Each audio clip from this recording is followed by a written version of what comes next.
Thank you for joining us.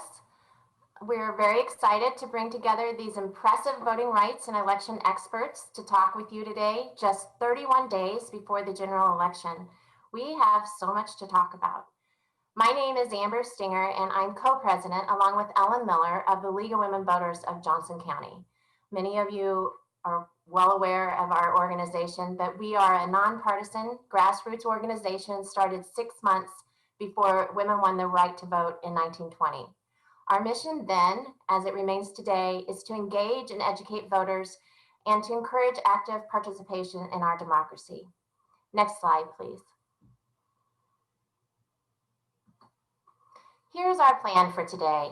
Most of our time will be used for a panel discussion among our incredible speakers and moderator. At about 10 a.m., we'll move to question and answer so that we can address some of your questions.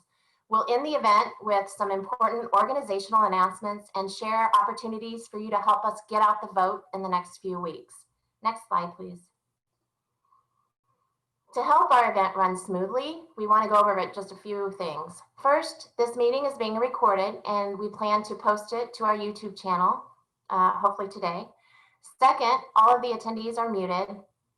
Please use the chat box to ask questions. Click on the chat icon in your controls at the bottom of your screen to get the chat box to appear. If you're using a tablet or phone, you may have to tap the More button to get the chat box option. Many of you have submitted questions to us already, which is great, and we thank you. We have a lot to cover today, and we're going to try to get to many of your questions in the Q&A. Our plan is to address questions that we don't have time for in an article that we'll post later on our website. Please note that we've set the chat options so that only the panelists will see your questions and comments. If you would like to see captions, click on the closed captions in your controls.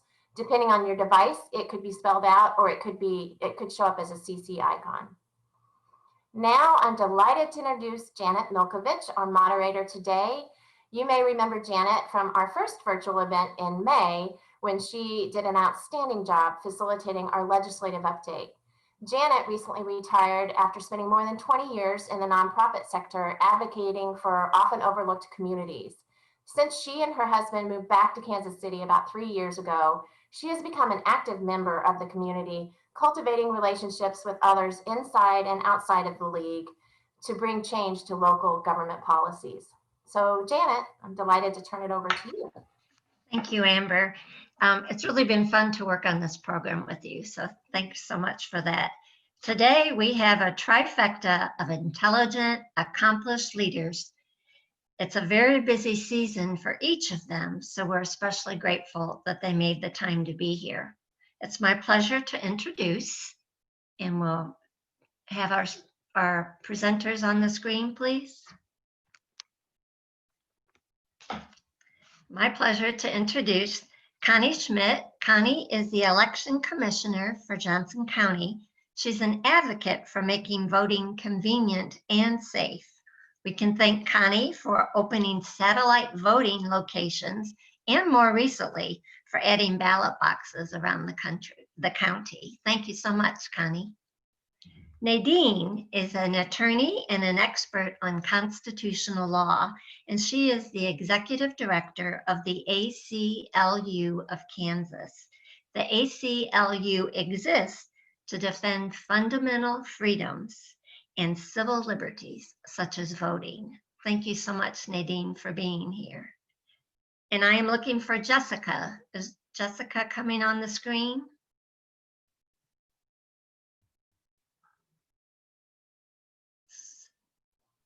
She's on my screen.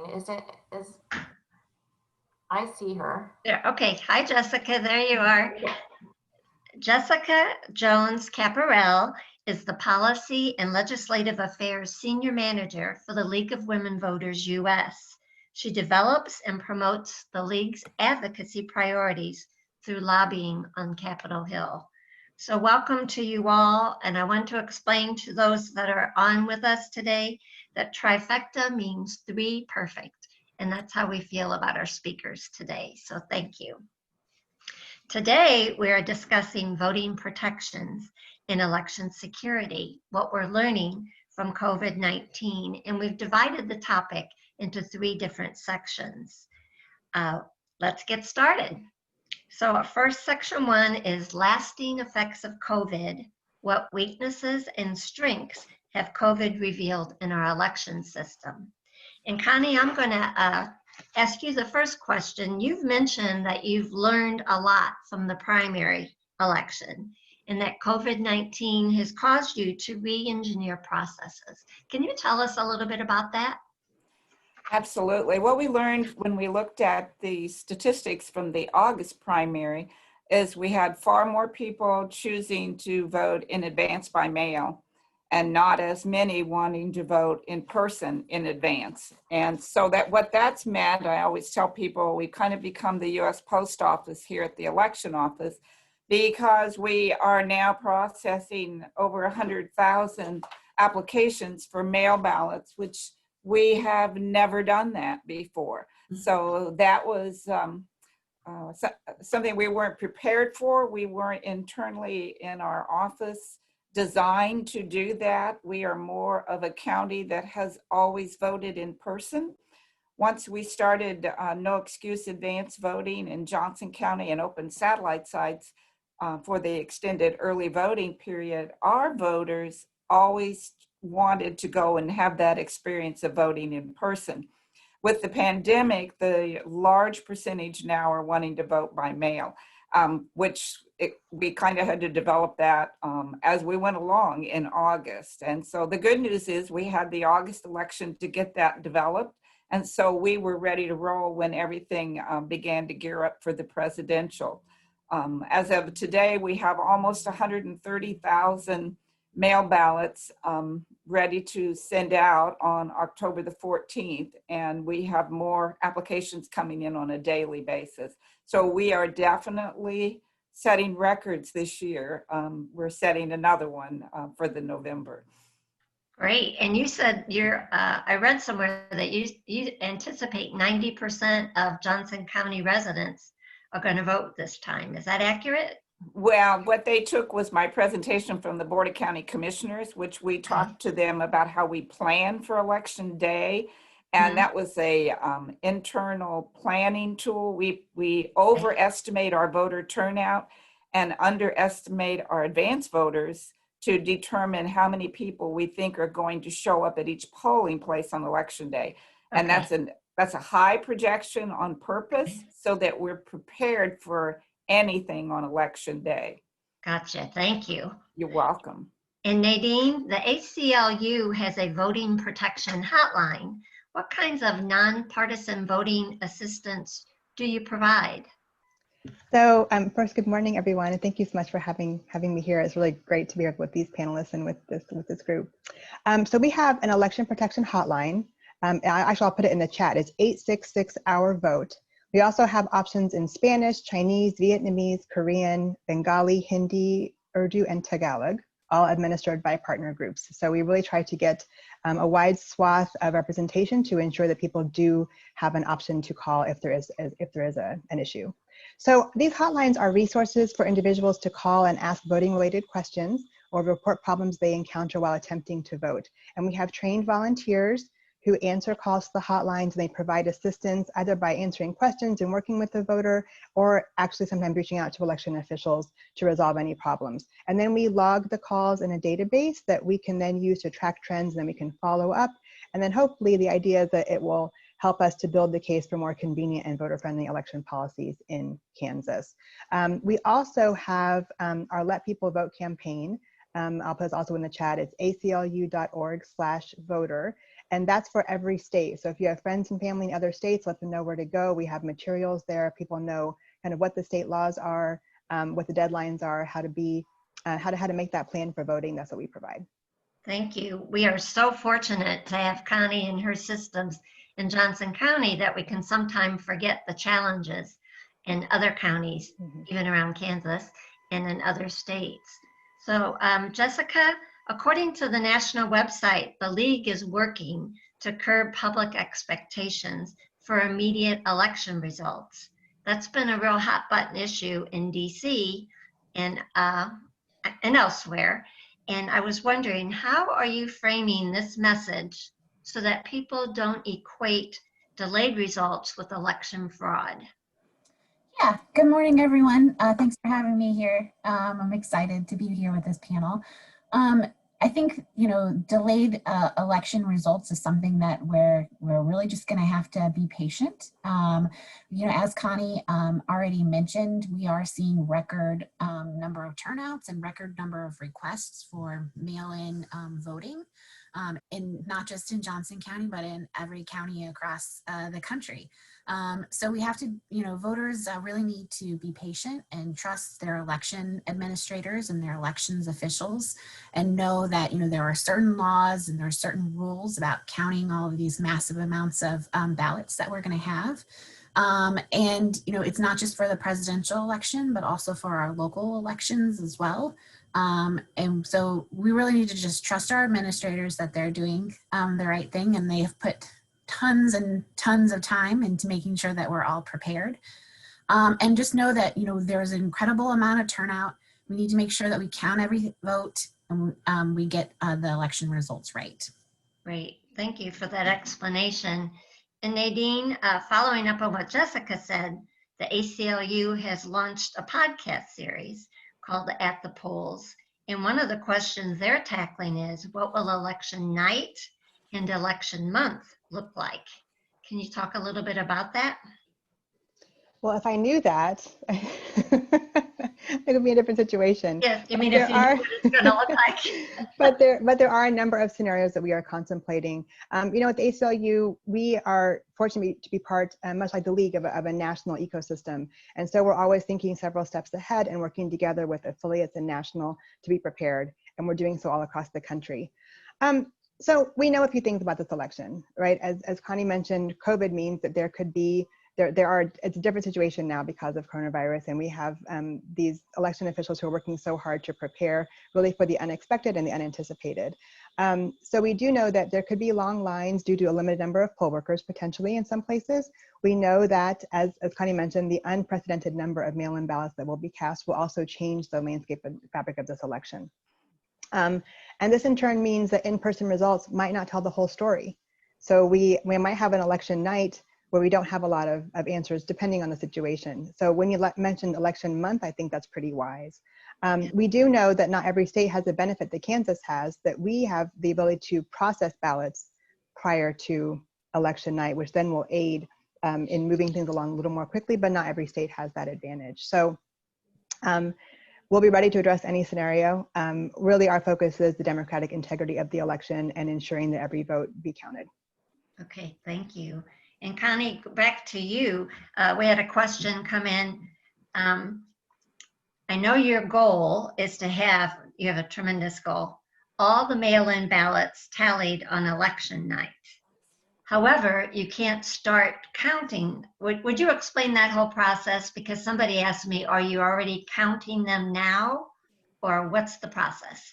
Well, back in 1996, when advanced voting started for the first time in Kansas, this office introduced a law to allow the large counties at the discretion of the election authority person to begin to process and that means checking in the return ballots, verifying the signatures, opening and flattening, scanning and storing the ballot images.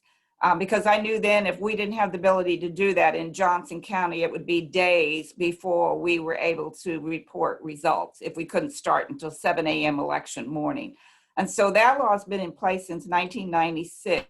And so that's how we do that here. And we were able to do it in August. We had all of our mail ballots processed, flattened, scanned, the ballot images stored. So after the polls close on election night, we run the tally on all those ballot images. So by a little after 7:30, we're able to release our first unofficial, which has all of our mail ballot and all of our in-person early votes are all there. Then all we're waiting on election night is the in-person votes from each of the voting locations to come back.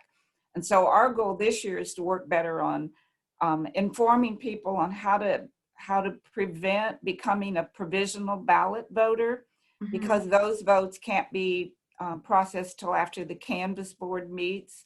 And we're wanting people to use the drop boxes in Johnson County instead of maybe putting it into the postal system, because the drop boxes are almost like bringing it right to our office. So we'll have all of those.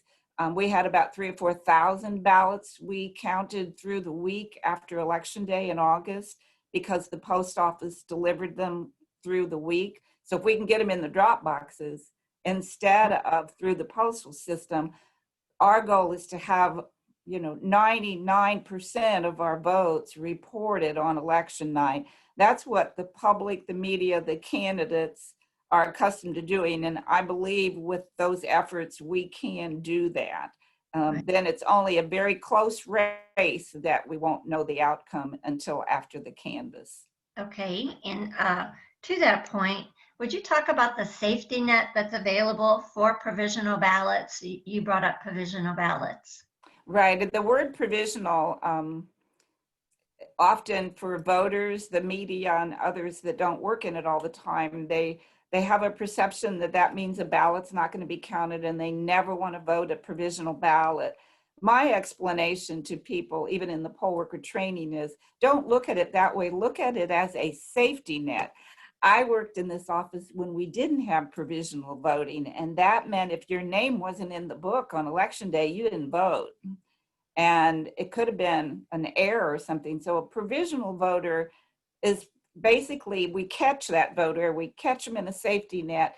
They're able, those ballots and those envelopes come back to this office, and we're able to do deeper research to do everything we can to determine if that vote can be counted. So it's basically a safety net. It catches the voter and it protects that voter, so that the full-time staff can do in-depth research instead of just turning them away at the polling places.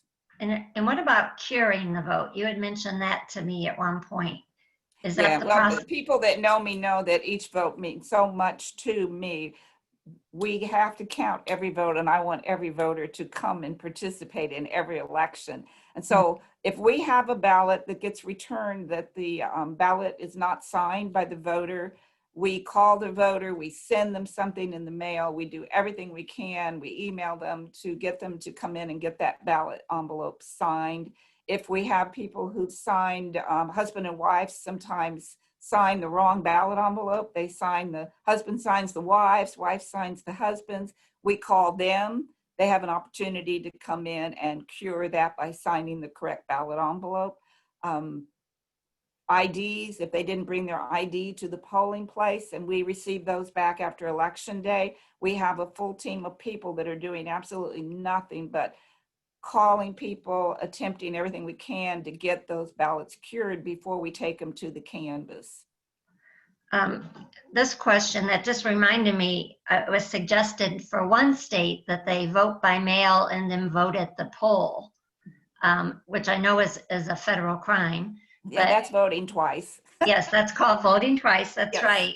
So in the event that would happen in Kansas, in Johnson County, that would show up at some point as you're Well, and curing we them. had people in the August election whose ballot in the mail was a little slower being delivered by the post office.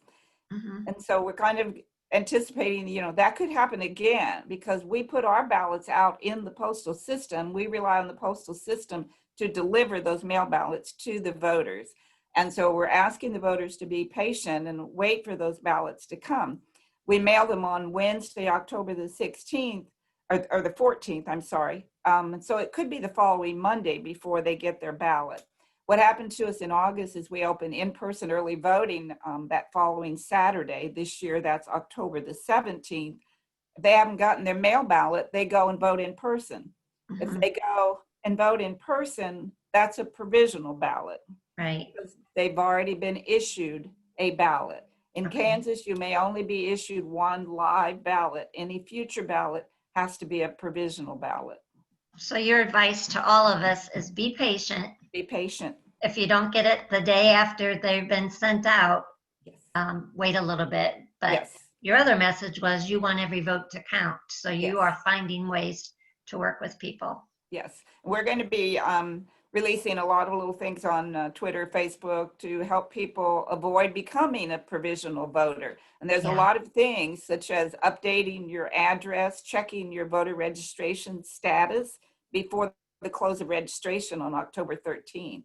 Get everything correct. A lot of it is voter responsibility. The voter has to do that. We can't do it for them, but we want them to be sure everything is correct before they go to vote. Right. Thank you. You're welcome. So we're going to move on to the second section, which is voter engagement and turnout.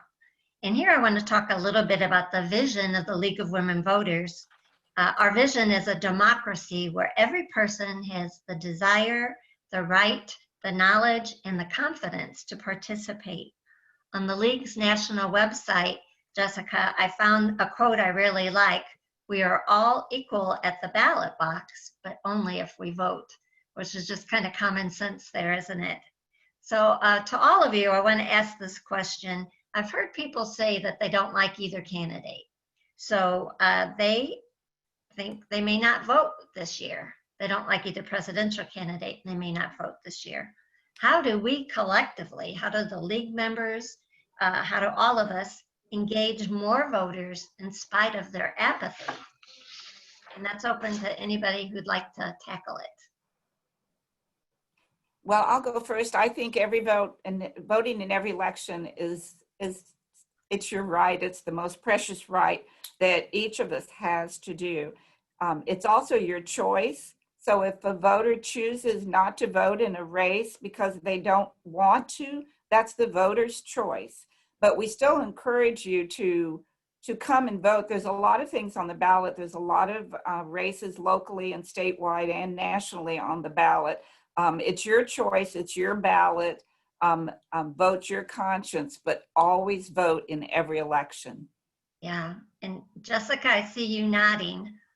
Yeah, I wholeheartedly agree with Connie. You know, I think voting is the most important thing that we can do as a part of, you know, our American democracy, as part of our citizenship. I think that even if you don't want to vote for, you know, a presidential candidate, there are so many important elections this year at the statewide, at the countywide, at the local level. And sometimes those local candidates can have a bigger impact on your daily lives than you realize. Mm-hmm. So making sure that you go out and make your voice heard is incredibly important. And I think we've seen there's some apathy out there, sure, but there's also a lot of energy around voting this year with sports stars and athletes and, you know, famous people all getting into social media campaigns and forming organizations to ensure that people get registered and vote. So it's, I think there's a lot of energy as well out there around voting this year. Thank you. And Nadine, I see you nodding, and I have a specific question because the ACLU is, you've written about the Gen Z and millennial vote. And what have you learned about how we can better engage that group? Well, this group is actually they're pretty motivated, and they turned out in record numbers in 2018. I think to think about with these generations is that over half of all American adults right now are millennials or younger. This is a huge opportunity to engage people, to make them feel like they're part and parcel of the system. And I really couldn't agree more with what Connie and Jessica said about voting generally. I mean, it's a right. I think it's also a responsibility. We're so lucky to have this opportunity, having lived and worked in places where people were really clamoring for that opportunity. We're very fortunate to have it. And I think that the efficacy and strength of democracy lies in our institutions and in the furtherance of our ideals, and nothing quite makes the case for that like voting. But about the Gen Z also, one thing I'll note is that what we've learned from independent studies is that we really need to make the opportunity happen for folks at the first opportunity. So age of 18, and they get out there and vote, because if they don't have the opportunity then they become discouraged, and it's more difficult to get them involved later on. So early engagement from the get-go is really critical. The League, the Johnson County League, we intentionally build partnerships to expand capacity and influence. And our Johnson County League does voter registration drives. I was just participating in one last week. And we also attend pre-COVID naturalization ceremonies so that we can help people sign up for this most sacred privilege after they become a citizen. And we use, we're going to do Souls to the Polls next week. We work with churches and communities that have a low voter turnout to remind them of what a privilege and encourage them to vote. So each of you have also built partnerships to help you in your mission. Connie, back when you were here the last time, you had a partnership with a couple of corporations that would pay people to work the polls, right? Yeah, we had several programs when I was here before. We had Adopt a Polling Place, and we had Making Voting Popular, which was a bi-state partnership with some of my colleagues in the greater Kansas City area. And we reached out to corporations within both sides of the state line. A lot of our Johnson County voters work in Kansas City, Missouri. And so we decided we would try to get the big corporations to release employees on day to serve as poll workers for us. And that way we raise the bar a little bit on poll workers that are available on election day. We called it civic duty pay. We came out of that with this, of course, an incredible vision about how this could be this big nationwide thing. And Sharon Turner Bowie, who was the Kansas City, Missouri board director at that time, and I really wanted that to become a nationwide initiative called Making Voting Popular, that the civic duty pay could be something. The other day I saw that Target, or one of the major corporations, was releasing their employees to work on election day and also paying them, which meant maybe a little cookie crumb had dropped, and we had actually been able to plant that seed.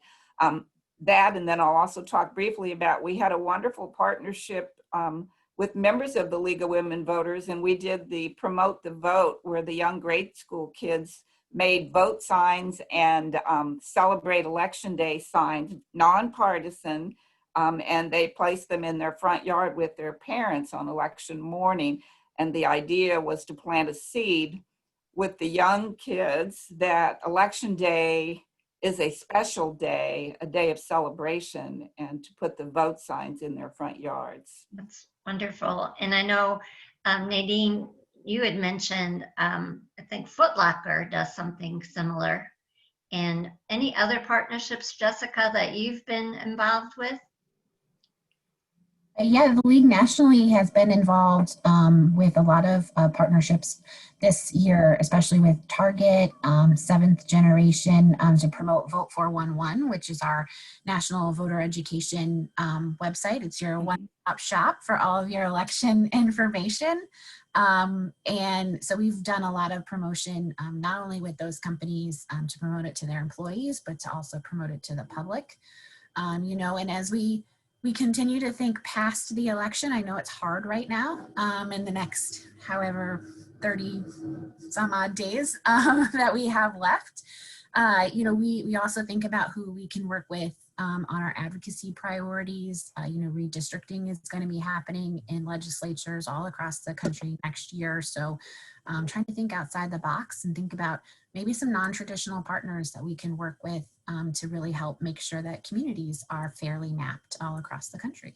Mm-hmm. Thank you. Thank you for that reminder. Nadine, do you have something to add to this conversation about partnerships? Oh, I did, just to highlight how important they are. And, you know, we're really fortunate to be working with the League, and we've actually worked with this League. Just a few weeks ago, we hosted a nonpartisan mediated forum on the Johnson County DA race with this League and a few other organizations. I mean, there's so much work to be done, and I think that it's just really great to uplift and promote the work of other people while also serving as a resource. So it's just great to see. Thank you. Thank you so much. So Connie, you've stated that Kansas has done a good job of making our elections more accessible and more fair to all communities. And I had a couple questions submitted to me about this. One, would you speak to the accommodations provided at polling places for people who have disabilities and are visually impaired, for people who are incarcerated and also, what about the seniors that are living in senior care facilities that may not be able to get to the polls? How are we providing assistance for them? That's a big question. So It is a big question, but it's a very important one, and thank you for asking it. We do an extensive program here to evaluate and critique each and every polling place that is used in Johnson County. We have an ADA accessibility team that is spending 100% of their time actually in that area, critiquing each location and then adding to that location the things we need to have on election day to make sure it is accessible and correct. For the November election, we have purchased standalone, for lack of a better word, I'm going to call them a doorbell, and they will be placed outside the front door on the sidewalk of some of our voting locations where it may be difficult to get in the door if you have a special need. And that doorbell can be pushed and notify the poll workers inside that they need to come to the curb for a particular voter in order to assist them. So that's a new initiative that we're launching in November. And of course, our voters have always had the option to choose how they want to vote by mail, in person early, or on election day. And our ballot marking devices are all outfitted with the audio headsets. And so we do an audio ballot, which takes quite a bit of time to translate into words, every unique ballot style. And in Johnson County, in some elections, we can have over 1,500 unique ballot styles that have to be voice overed and then listened to and proofed to be sure that that is correct and can be understood. So there's a tremendous amount of work involved in creating that audio ballot for our voters. And that's for the visually impaired, right? The blind. That's and exactly visually impaired. right. The visually impaired are able to vote unassisted. And of course, in Kansas, any voter can have a person of their choice help them if they need help in any of voting on their ballot on election day. So what about the residents in nursing homes that some of them still aren't comfortable getting out to go to the polls? How are they getting the assistance they need to know that they can request a mail-in ballot? And then how do they get that mail-in ballot back? Well, we work really hard with the activity directors, and again, we had to change a lot of our routine because we couldn't go into those facilities with the COVID-19 crisis. So we have an outreach plan to the activity directors in any of those care facilities where the residents are unable to leave. And those people are kind of like poll workers on election day, but they're within those facilities, distributing applications, delivering the mail ballots to those residents. Those residents can then have a family member assist them if they choose, and that has to be signed on the outside of the ballot envelope if they've assisted the voter, and then all of those come back. So it has been more challenging this year, without a doubt. And the same would apply for those who are currently incarcerated. Absolutely. Okay, thank you. Mm-hmm. So I have a question. I recently learned that in the state of Kansas, if there's a tie in the down ballot, the issue is resolved with the coin toss. I don't know if that's true in any other state, but do you think if voters knew that their single vote could determine the outcome of an election, that would motivate them to vote? And please feel free to speak up, anybody. Well, I always use that as an example when I was here in the past, when I would go and speak to the high school kids or even the grade school kids. We would try to emulate that kind of an exercise on purpose, because I wanted to drive home the point to them that if you're over here in this group and you chose not to vote, then this race was decided by the flip of a coin. So I always try to create an environment for the kids and the high school kids where part of the auditorium doesn't get to vote. And those are the people that by their own choice chose not to go. And then here's this small group that are voting and determining who's going to be our elected official. And of those people, we have a tie. And so because none of you voted, we're going to flip a coin. And they kind of are they're amazed at that, but that is exactly what happens. And that drives home the point of every vote's important.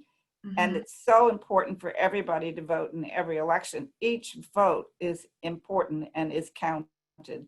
Yes. Anybody have anything to add, Nadine or Jessica, to that? Anybody aware of other states that toss coins? There was a state legislative election in Virginia, I think in 2016, that got decided by the flip of a coin. Or maybe it was not maybe 2016 is not the right year because they elect it in off years, but like it was they were chosen by a flip of a coin, and it really actually affected the control of the House in that state. So there was massive turnout the next time around, and unfortunately, I think that's something voters had to learn by experience. But I love that this this exercise Connie is doing in schools, because I think that really can drive it home early. Get students involved and make them realize the consequences of their choices and responsibilities that they have before they might even actually be eligible to vote. Absolutely. I've also heard people say when you choose not to vote, you're giving that power to companies, the people that have the money to support candidates, so you're giving up a power and allowing someone else to make decisions that are going to impact your day-to-day life, especially in a local election. So I think we can't stress that part enough. Thank you.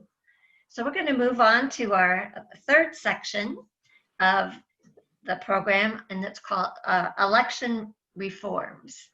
And the ACLU has this quote on their website: "Freedom can't protect itself. Defend equality, freedom, and justice." I really thought that was a powerful statement. And Nadine, I read a statement on the ACLU of Kansas website that says, "Kansas is the epicenter of a movement to undermine the right to vote, and many eligible Kansas voters face unnecessary hurdles or are unable to access the ballot box." That's not true in Johnson County, but we're talking about the state at large. The ACLU has brought multiple lawsuits against the former Secretary of State. What are some of the outcomes that come to mind from your advocacy?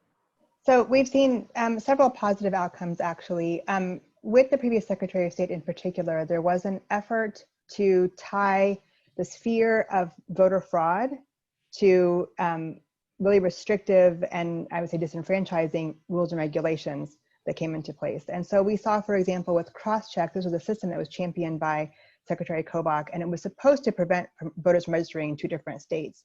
But what ended up happening was it had false positives 99% of the time. And there were 945 Kansans whose Social Security information was compromised as a result of the system.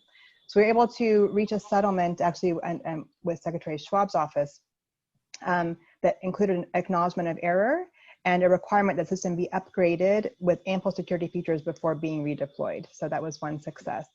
We've also challenged the lack of transparency around provisional ballots, and specifically the Secretary of State's refusal to provide the full ballot report. We were able to successfully, we were successful on that point just a few weeks ago. And that allows our client to secure access to the report and be able to see if there were votes that were not counted and how to contact those voters to let them know so they can prevent that happening in the future. Many of you also know, of course, the Fish v. Kobach, now Fish v. Schwab case. That case has to do with the documentary proof of citizenship law that was now, we challenged it in federal court and we were successful both at the district court level and the appellate level.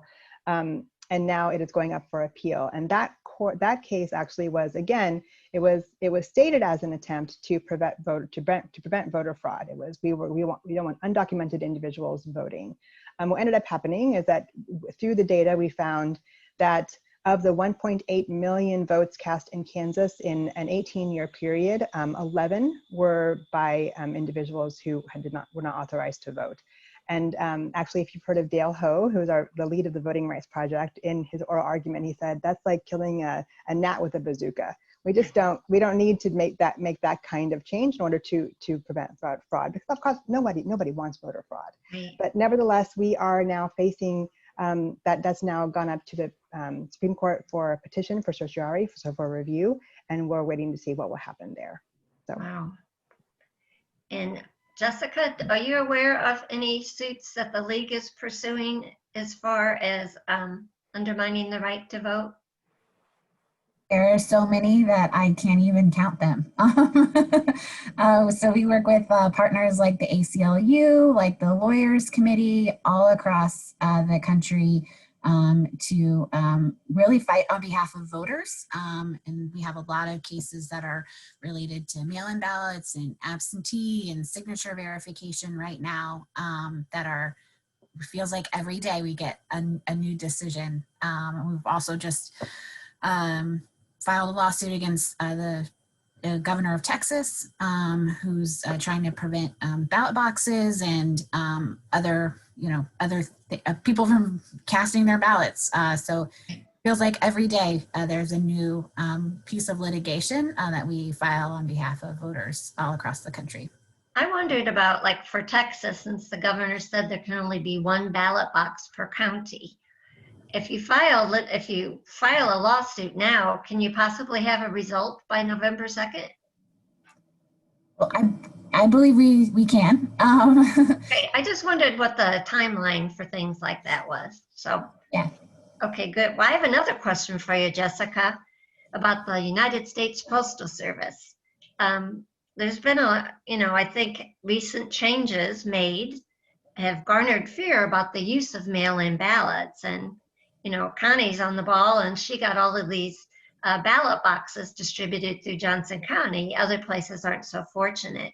But the league has information on your national website about countering the attacks. So what can you tell us about that and the lawsuit filed about against the Postmaster General? Sure. So that our lawsuit was in conjunction with the Lawyers Committee, the National Urban League, and Common Cause. It's actually one of about a dozen lawsuits that have been filed against the Postmaster and the Postal Service. And we're claiming that the Postal Service intentionally made changes to undermine the upcoming election.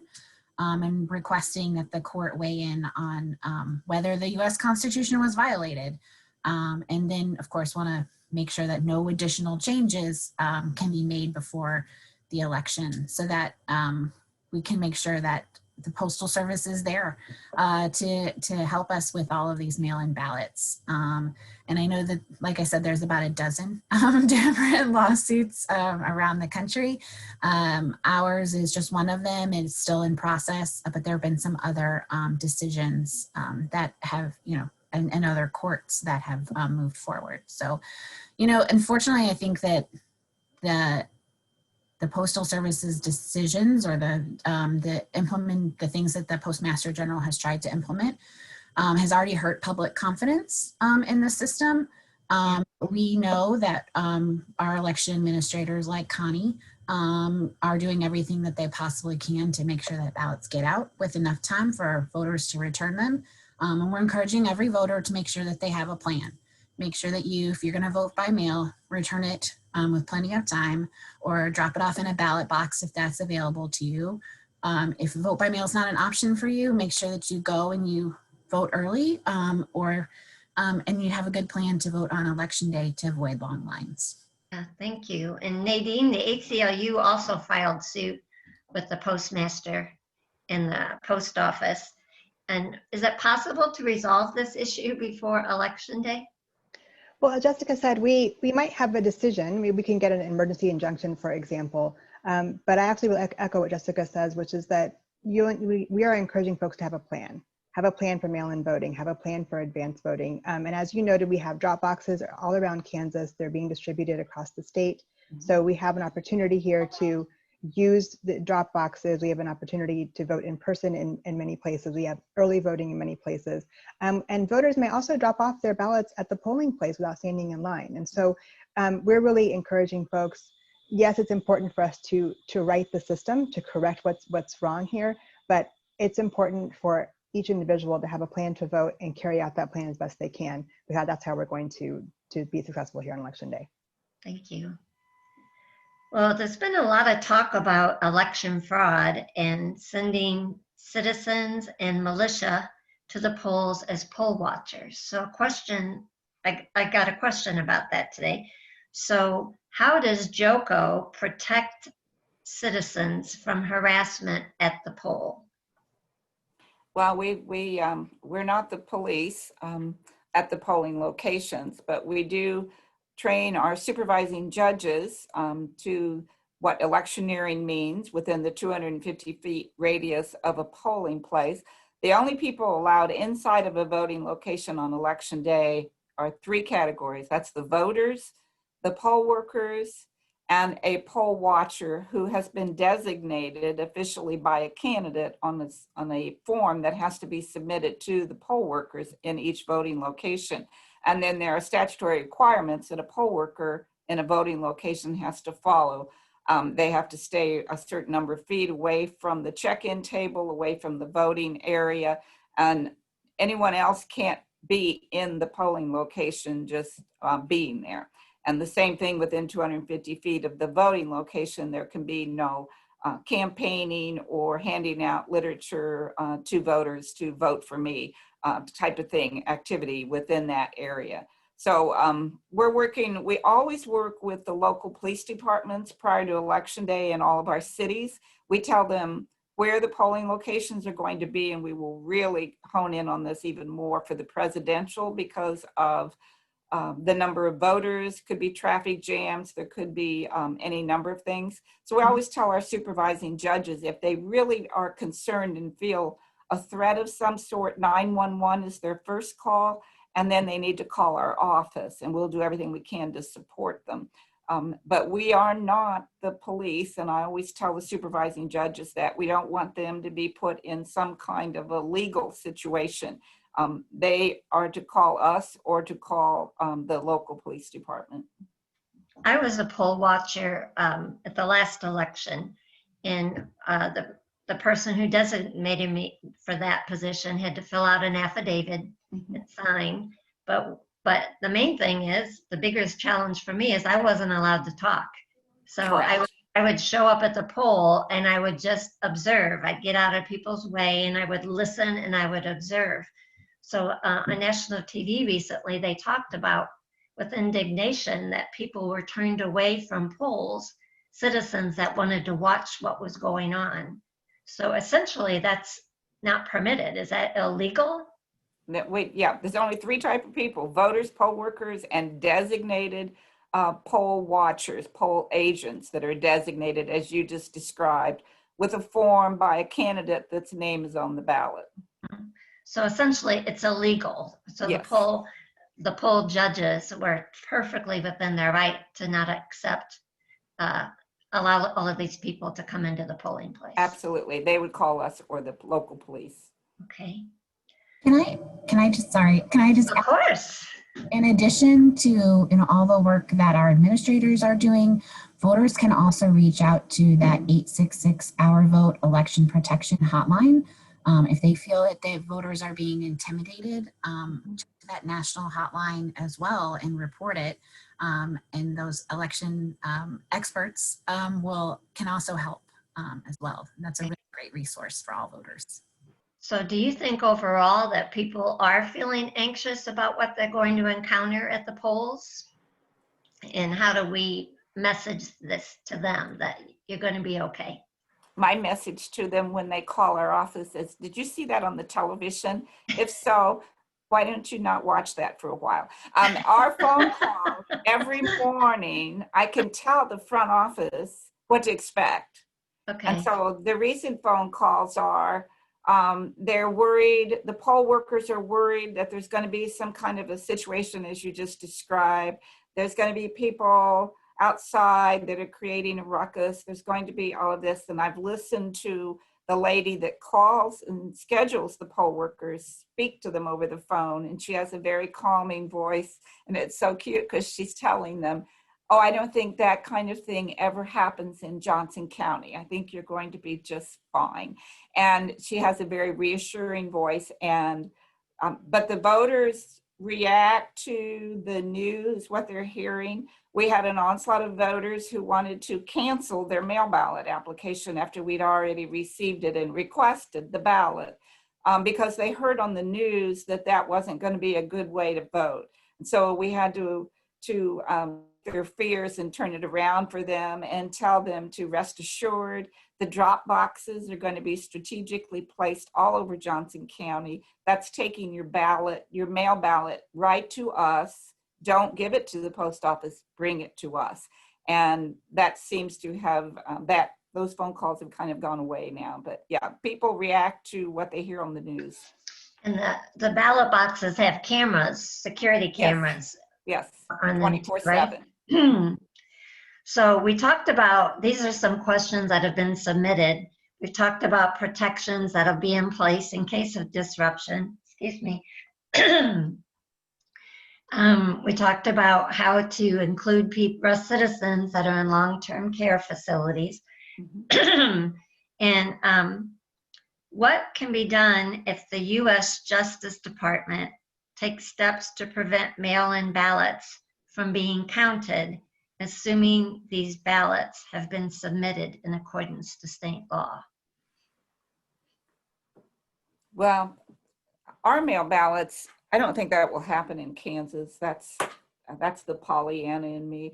We don't just randomly mail ballots to voters. Each voter has to individually request their own ballot, and we verify the signature on the application for the ballot request, as well as their ID. So they're requesting their own ballot. We're not mailing every voter in our file a ballot.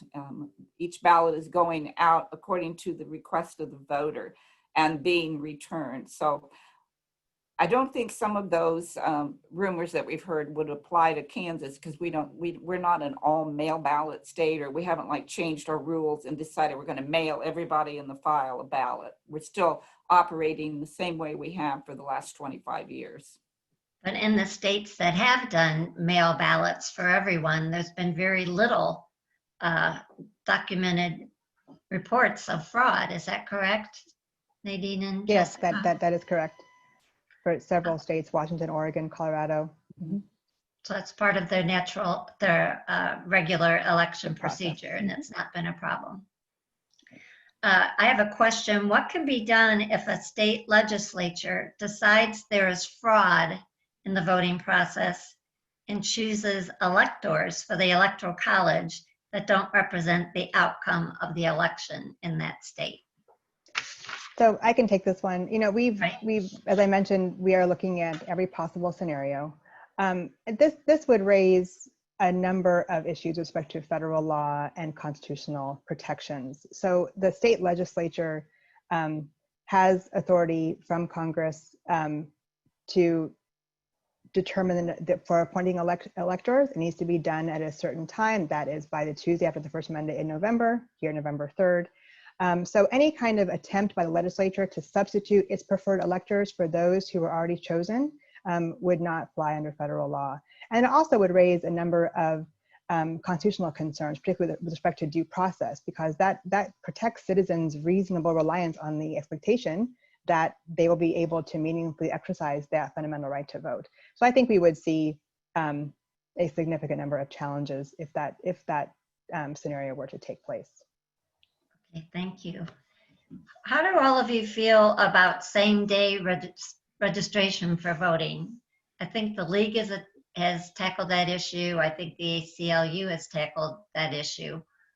Any progress on that regard, or what are the major obstacles? Yeah, the league strongly supports same-day registration, and we've worked to, not only make sure it gets implemented at the state level, but also that it is included in reforms at the federal level as well. Voter registration and putting responsibility on the voter to register is really like a barrier that we're creating for voters to participate in the process. So voters can go on election day and not only register, but cast a regular ballot and be part of the process. That is absolutely what we can and should be doing. And why do you think we're not? I think for Let's stir this up a little bit. I think that there are bad actors out there who don't want people to vote. Connie can probably talk about what if there's a burden that puts on administrators. But there, it just continues to be one more barrier that people want to put up to ensure that people cannot participate in the process. And we just want to remove that barrier. I'm sorry, Connie, go ahead. No, go ahead. I was just going to say I agree, and I'm actually really interested in your thoughts on this as a commissioner. From our perspective, by combining registration and voting, you actually are streamlining the process and easing the burden on voters. And really that's what we should be looking at, is what is this burden on the voter? How do we remove that burden? And we want to increase voter participation. When you mentioned like the 90%, I recognize that you're planning for in any scenario, but I mean that's what we should be seeing. But the barriers that we're seeing, and they're affecting they're targeted to certain communities, and they're really insidious in many ways. And I think that having one less barrier is really important. But I'm really curious about the administrative aspect from your perspective. It is, election officials across the country feel they could be on either side of this equation. I did election consulting work for the last 15 years after I retired in 2004. And so I spent a lot of time in Minnesota and Minneapolis, and they have same-day voter registration there. They also have what's called vouching, where anybody on the sidewalk can come in with two random people who vouch that they live somewhere. That just blew me completely away, because I'm a control freak and a perfectionist, and we kind of all know that about me. So when I watched the same-day voter registration in Minneapolis, the largest city in Minnesota, from an election administrator's perspective only, they could have like 1,400 people show up in a polling place that are not registered. And the check-in process for 1,400 people in a polling place on election day is filling out forms, verifying documentation, because in Minnesota, they have to bring 2 forms of identification. It puts a lot of burden on the poll workers on election day, who only work 1 day a year. So we basically given those poll workers the authority to process and approve voters. So from my perspective, again, remember, I'm a control freak. I want to be sure everything is right. We really don't have any validation process in place in the polling places on election day. I can also argue the other side of the coin that I told you earlier. I want everybody to participate and vote.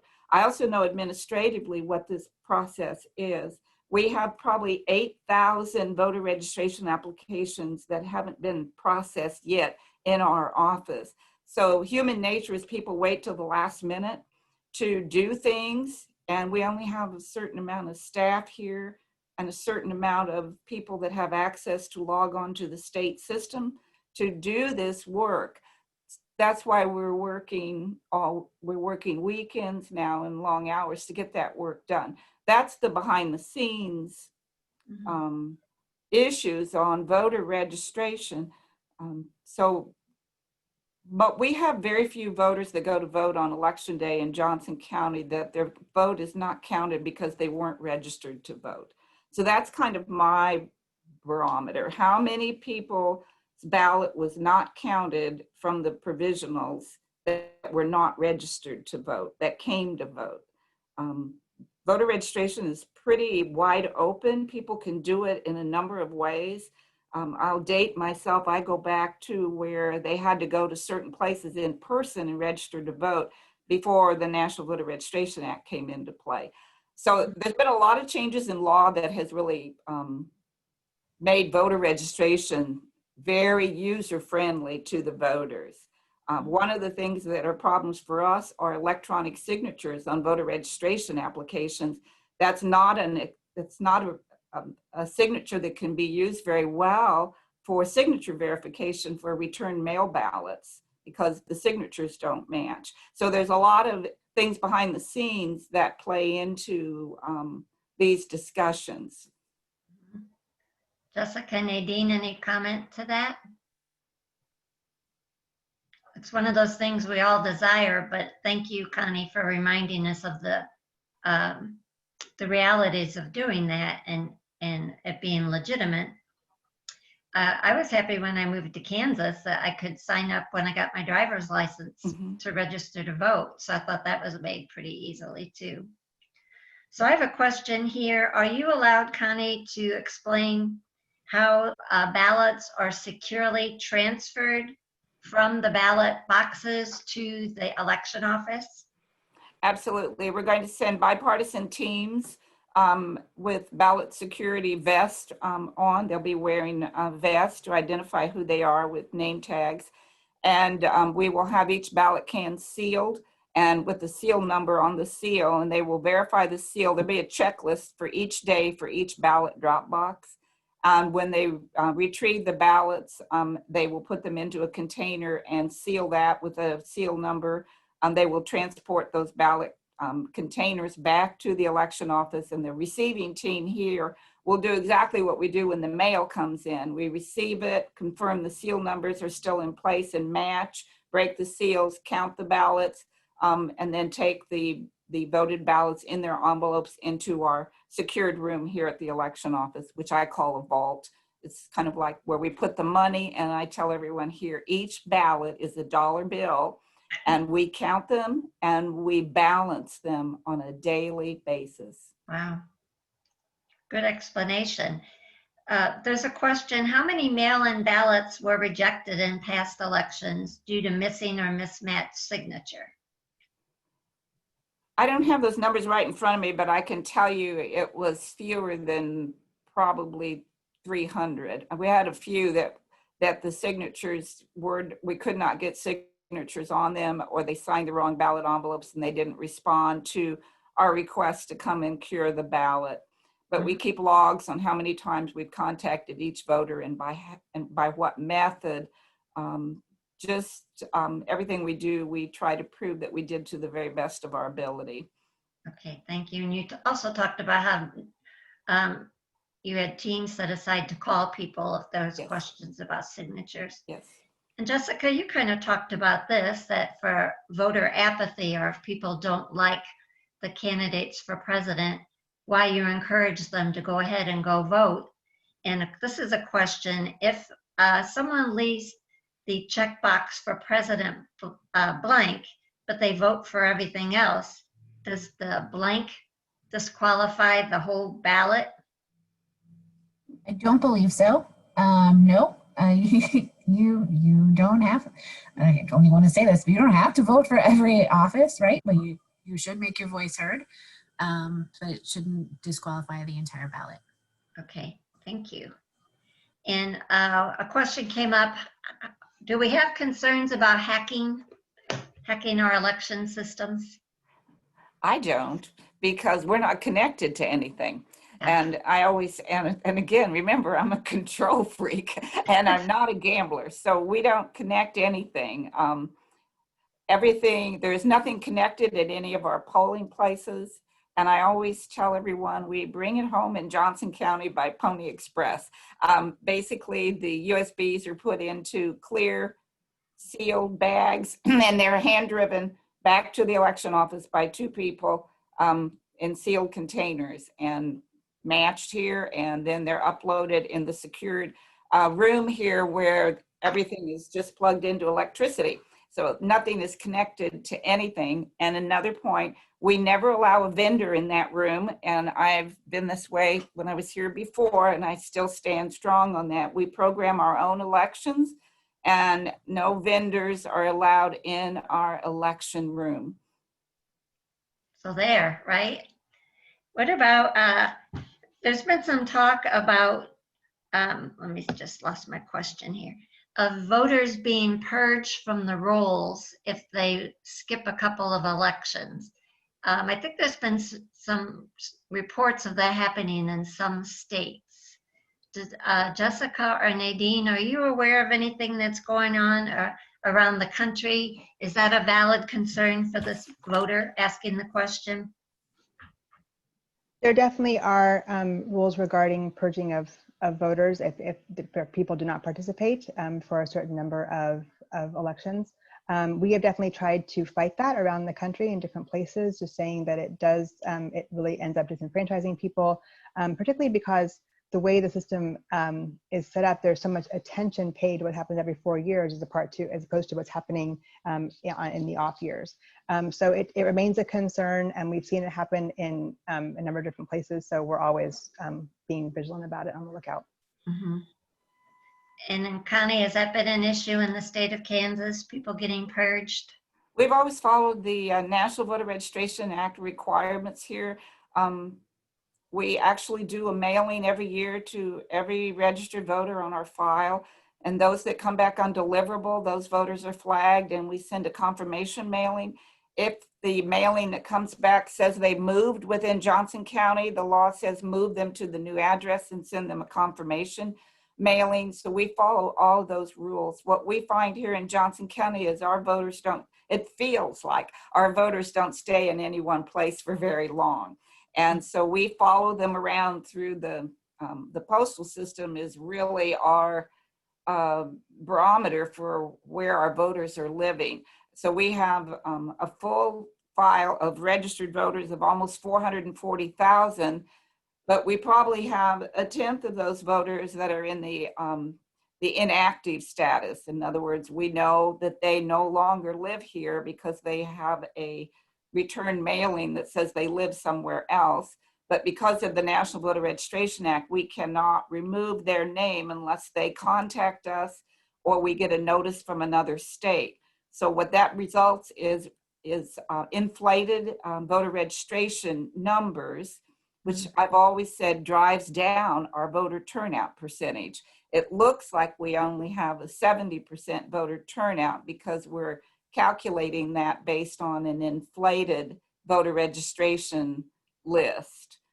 I used to always want to report voter turnout based on active voters instead of active plus inactive. Yeah. Well, we're wrapping up at the top of the hour here, and I would just like to not only thank each of you, but I'd like to give you each an opportunity to talk about why this election is so important to you and why you do the work you do to ensure safe elections. And Nadine, can I throw that to you? Sure. You know, I think what we keep hearing is this is the most important election of our lives. I think that we are at a pivotal point in the history of our country.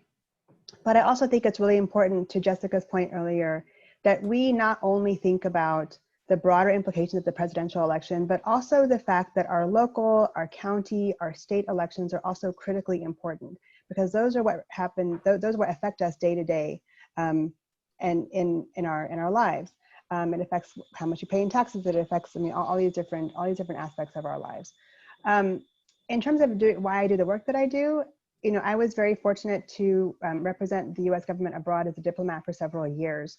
And I would go to these different places, and I traveled all around the world and lived in different places. And a few really key things stood out to me. One is that I was overseas during the 2012 election, and a local counterpart said to me, you know, when the United States sneezes, the rest of the world gets a cold.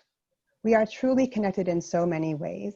And I also heard people, we would go actually, and I've actually mentioned this to Janet before, we would go out and talk with people, talk with government officials about their systems. And we would say, you know, voting is the easy part. It's the governance that has to get better. And then I come back to the States and I'm like, okay, well, I need to do a little bit of work here, right? And part of it is I wanted to make sure that my colleagues who remained in the diplomatic corps representing the US and its values abroad were actually able to say that we were actually walking the walk. There's a lot of work we can be doing here right in our own communities to support our Constitution, to ensure that it does extend to everyone in the country. And that's why I do the work that I do. Thank you. It's such a good reminder. If you've lived outside the US, things that we take for granted or things that we're apathetic about, other people would give their lives for, right? affect people in America, given their lives. So thank you. Exactly. Jessica, what about you? What's important to you about this election, and why do you stalk the halls of the Capitol and the Hart Building and, just work so hard to get our policies through?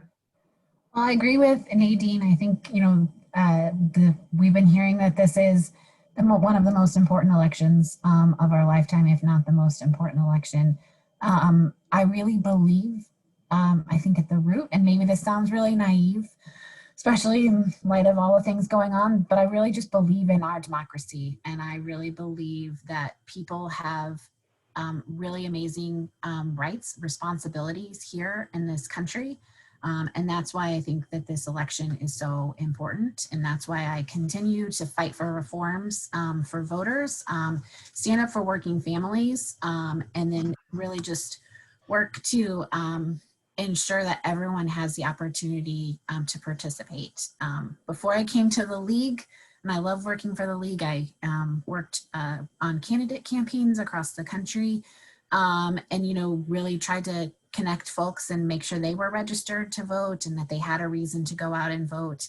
I love the work that I do at the League as nonpartisan because it's just about voters. It's not about a particular party. It's not about a particular candidate. It's about making sure that your voices are heard.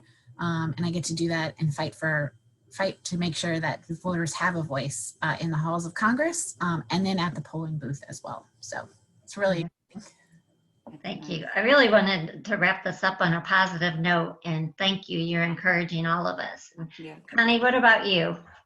Oh, yeah, I could go on forever about why I love this job. This job is the biggest gift that has been given to me in my career.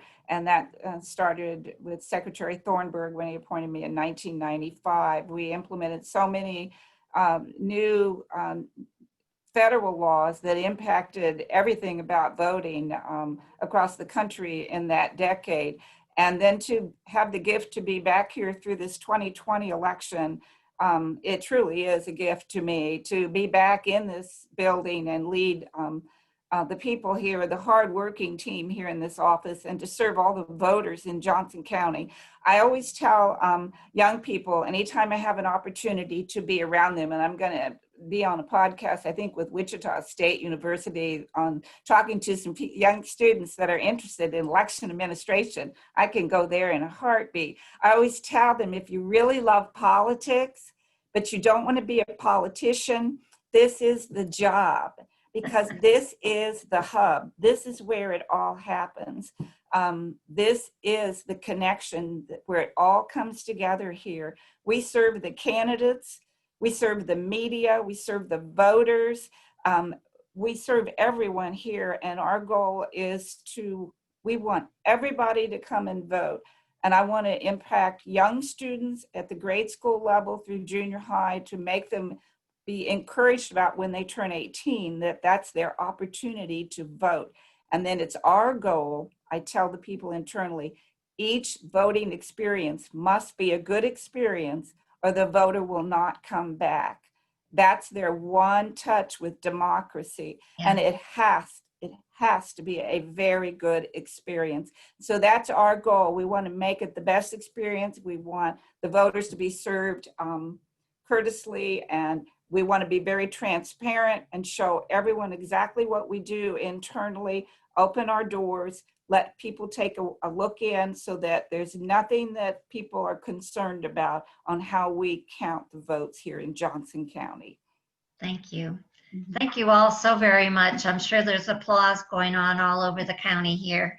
I'm going to turn this back over to Ellen Miller, our co-president, for closing remarks. Ellen? Well, Janet, thank you very much. And today's speakers have provided critically important information. Yes, ladies, you are a trifecta. Absolutely terrific. Thank you so much. Thank you to these speakers. This is how everyone, you can get in touch with them if you have further questions. Moving right on to the next slide, please. We have a few things that are coming. Yeah, thanks so much. We have a few things that are coming up that you need to be aware of just a week from today, October the 10th. Don't miss up. Join all the rest of us. Souls to the Polls car caravan up in Wyandotte County.